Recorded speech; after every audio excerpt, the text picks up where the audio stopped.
Is this right? Yep. That's wheat? That's a wheat. That's definitely a wheat. I know it's not hazy, but cheers. Cheers, y'all.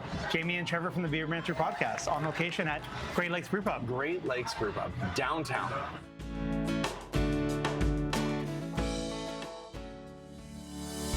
Welcome to another Beer Banter podcast on location. Today, Jamie and I visited Great Lakes Brewpub, located at the corner of Lower Jarvis and Queens Quay in downtown Toronto. GLB Brewpub is the second location of Great Lakes Brewery, one of Ontario's oldest craft breweries. Join us inside as we banter over a few beers.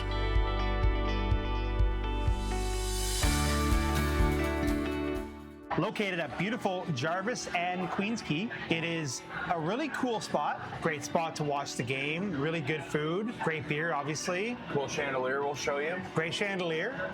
It's a really cool spot. This is a nice little brew pub. It's hard to get to Great Lakes out in Etobicoke.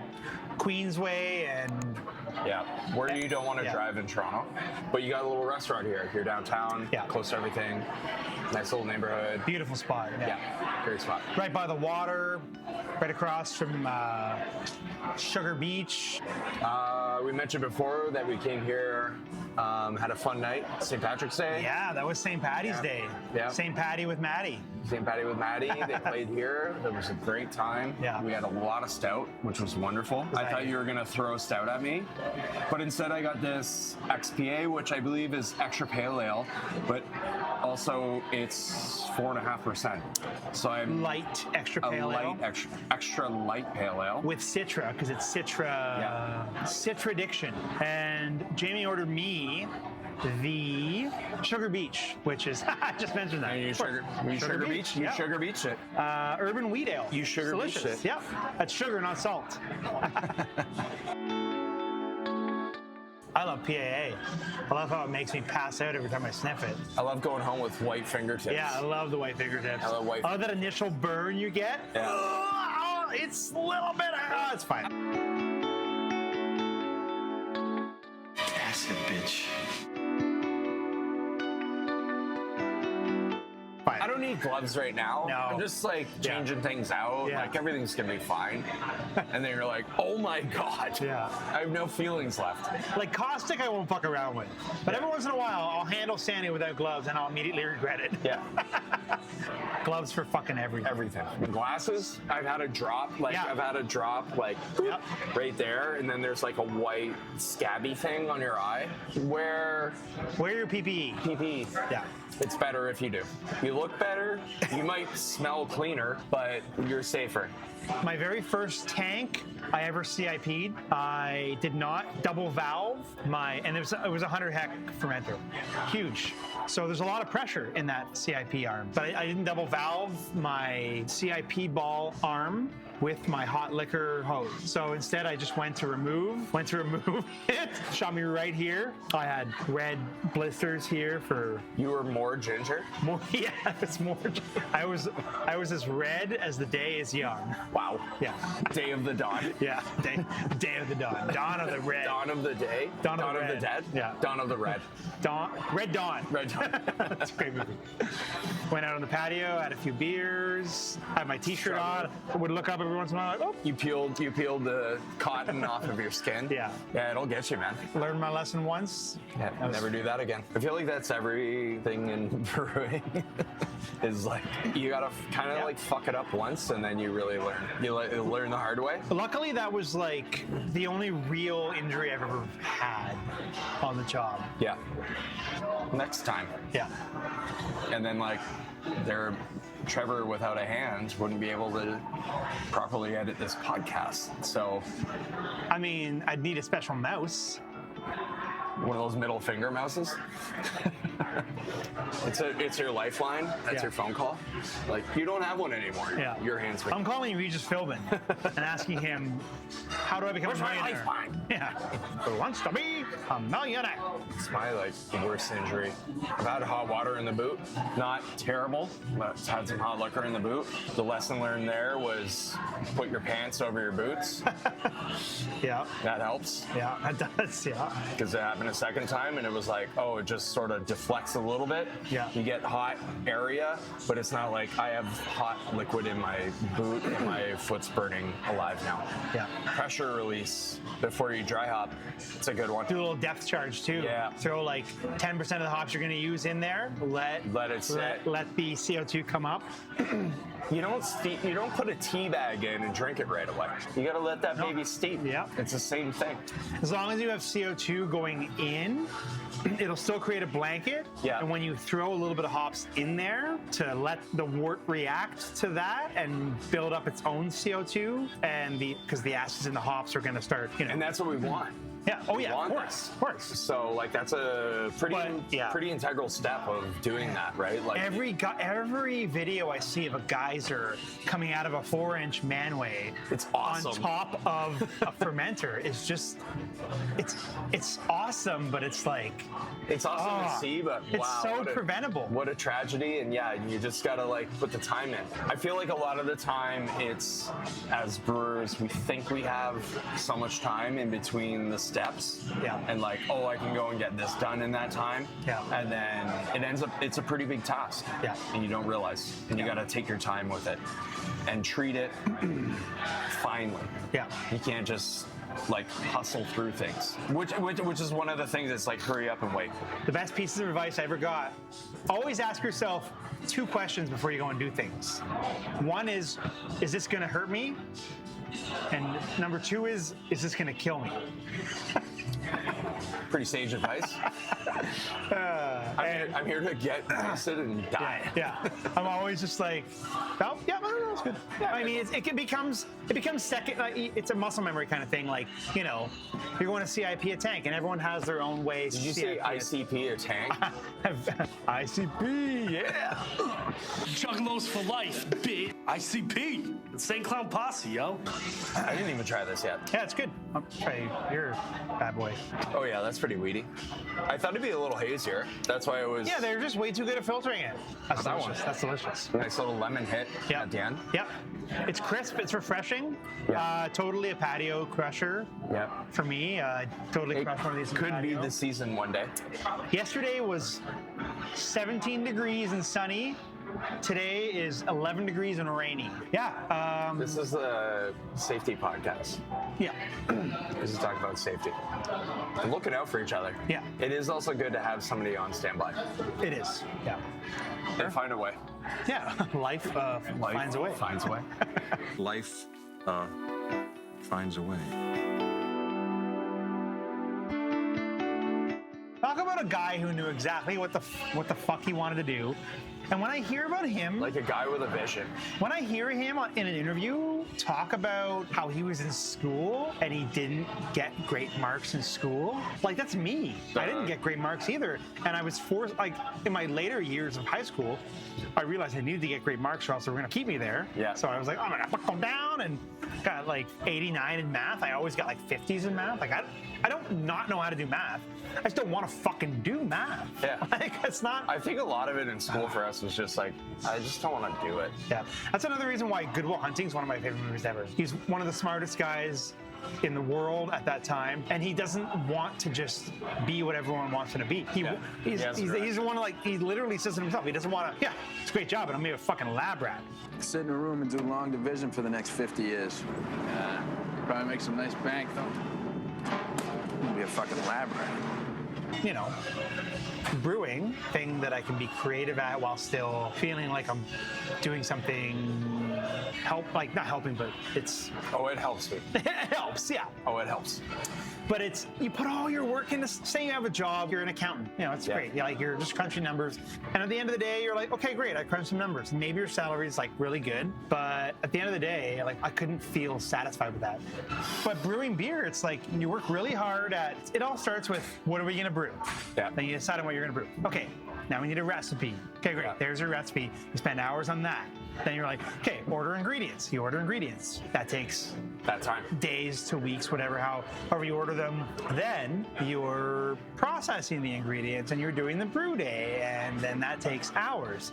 And then the fermentation takes weeks to a couple weeks, through a few weeks. Lagering. 7, 8 do weeks that. could. And then when it's finally all said and done and you're ready to carbonate, package, serve, it's like, oh my God, this has been a 2-month fucking project.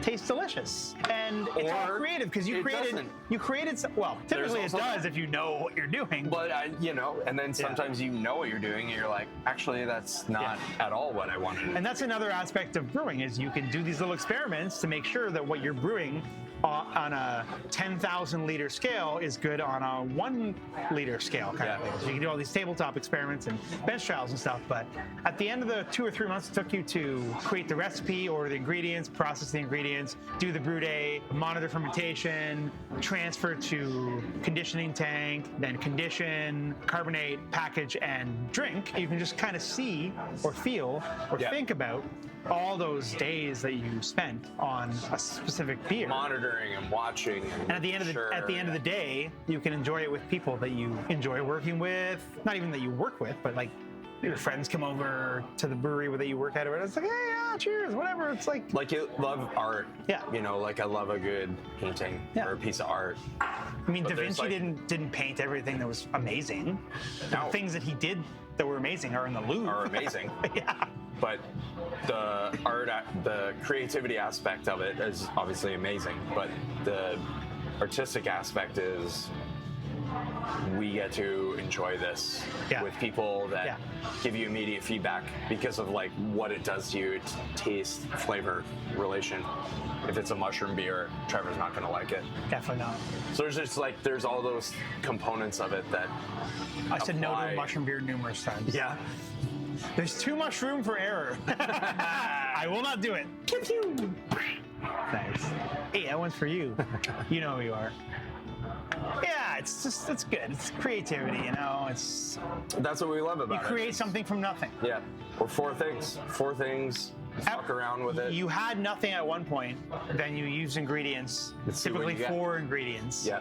And then you have something. See what you get. It's wonderful. And you know enough about all those ingredients to know that at the end of the process that it takes to get there, you're going to have something that you can enjoy. Yeah. Or just try and see. It's one of the things, and I always compare this to, because I cook a lot and I was a kitchen manager for a year. And food is way too easy to criticize food.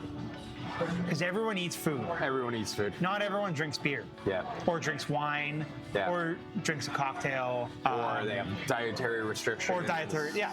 But everybody on the planet eats some kind of food. Whether you're vegan, vegetarian, no dietary restrictions, strict dietary restrictions, gluten-free, dairy-free, nut-free. Everyone on the planet eats some kind of food. It's way too easy to criticize that. But when I listen to like Bourdain or any of these chefs that are just that level. I can make a bunch of different shit, but like I would never call myself a chef.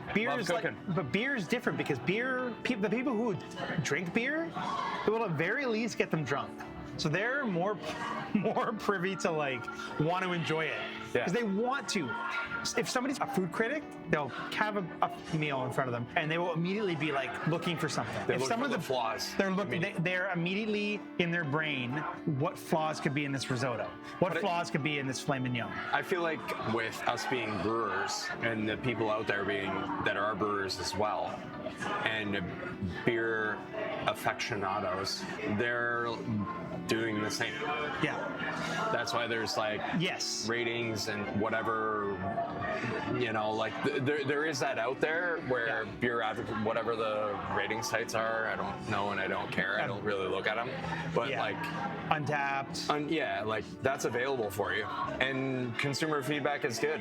And you're never gonna make you can make a perfect beer, but the experimentation and the like work you put into it is just it's always evolving, and you can only try and make it better. Exactly. When you've brewed a beer and you've entered it into a competition and you've won a medal for that beer, you probably know why that beer worked. When you look over your notes, your recipe. Yeah. So you start employing those same processes and whatever made that beer great. You can also applying it to other find beers. The beer styles, sub beer styles that no one's entering, and then make one for that. Yeah. I love doing that. Yeah.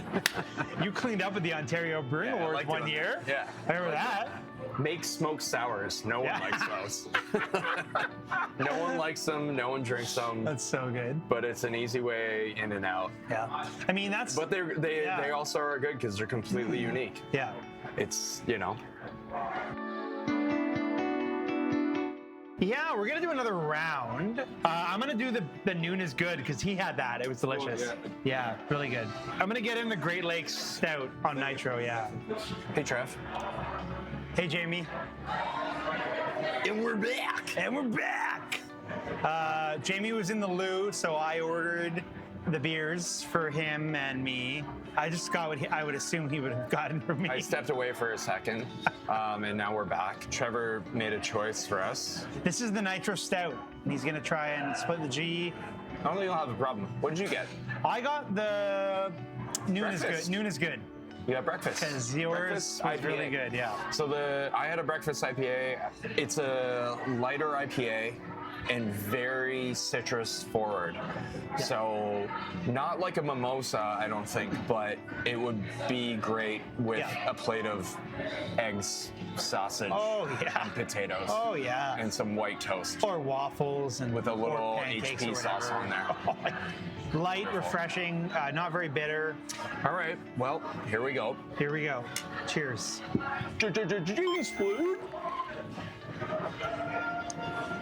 Oh, so close. That was close. Why? What do you mean it's close? Didn't I do it? You go in the middle of the G? Yeah. But wait for it to calm down. It might go. Give her a second. Yeah, it's going. It's going back up. I'm going back up. You were thirsty. You drank more. It's fine. Well, it's also delicious. Yeah, this stout's fantastic. It is very good. I think this would be great, nitro or not nitro. 4.3%, fantastic. Doft. Soft. It's on Doft. It's on Doft. I've got it on Doft tonight. We'll try and do our best English, but we have it on Drought tonight. It's on Drought. Which is also very English as well. Yeah.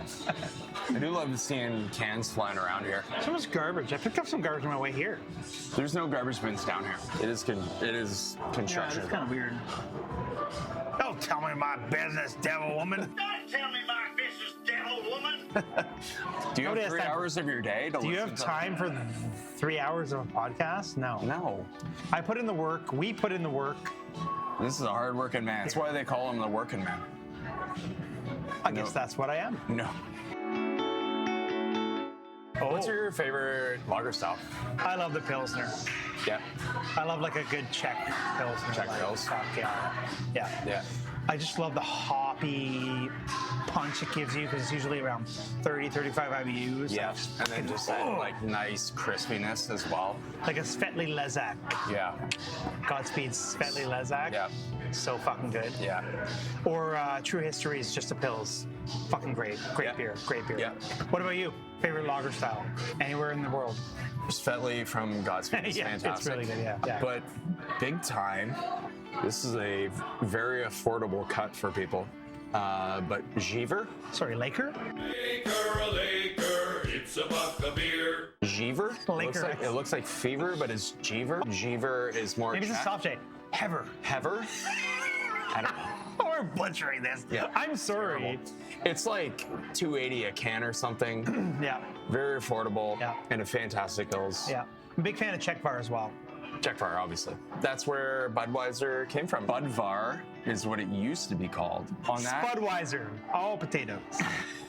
that'd be cool. Yeah. It's already been done, Yep. apparently. Yeah, like Budvar was the original name, and then I think Budweiser stole the recipe or something like that, or they. Well, if they stole it, Isn't there like they're really bad at recreating it. Isn't there?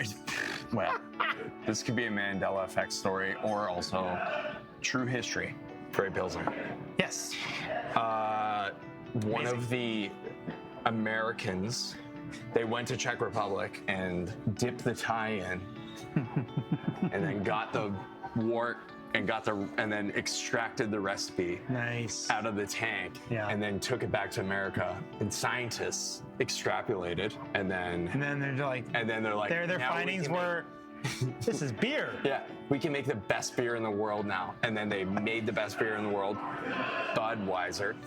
and then sued Budvar, probably the entire country of Czechoslovakia. Yeah. And then Czechoslovakia had to change it to Czechvar. And here we are today. That's an interesting story. I didn't know any of that. I mean, I knew the Budvar. It could be a fable, thing, but it's a fable. you know what? If it is, so are movies. So you're welcome. You're welcome. Yeah, we love just gave fictional you a little stories. mini treatment for a movie. You know, take that away, make it into a National Lampoon's movie. Yeah. And there you go. Get John Hughes. Oh wait, he's. Oh wait, fuck. Anybody else? I hope you guys are enjoying these on locations because it's just a really quick rip for us. So Yep. Make them nice and tight. Yep. Have a little quick zip for you. The one thing I will ask is that if you like this, just subscribe. It takes you 1 second and it's free. And you're already moving your mouse down to watch something. So on your route down, click Yeah. subscribe. You know, like whatever you're doing, just hit a subscribe before you go to the next thing on YouTube. If you like these on locations, make sure you watch our Rorschach one that we did a couple weeks ago. It'll be up here above Jamie's head. Also, like, say some places around Toronto that we should go to. If you got a recommendation, drop it down in the comments. And if you're around and you want to join, we can do that too. But yeah, if you got a recommendation for us, drop it down in the comments. I'll respond to every single comment, I promise. And if won't. I don't, Jamie will. Trevi Metal, it's been a good one. Well, Jamie, this has been excellent. Yep. Great Lakes Brewpub, we're here, we're chilling. We thank you all for joining us on this on location. Let us know where else you want us to go. Drop it in the comments. And make sure you subscribe, give us a 5-star review. Even if it's 4. If it's a 4-star review, we'll take If it it's as well. 4.75, that'd be really nice. So from Jamie and Trevor here, this is the Beer Banter podcast. Yeah. Cheers, buddy. Life's too short. Drink great beer. Drink great beer. Cheers, y'all.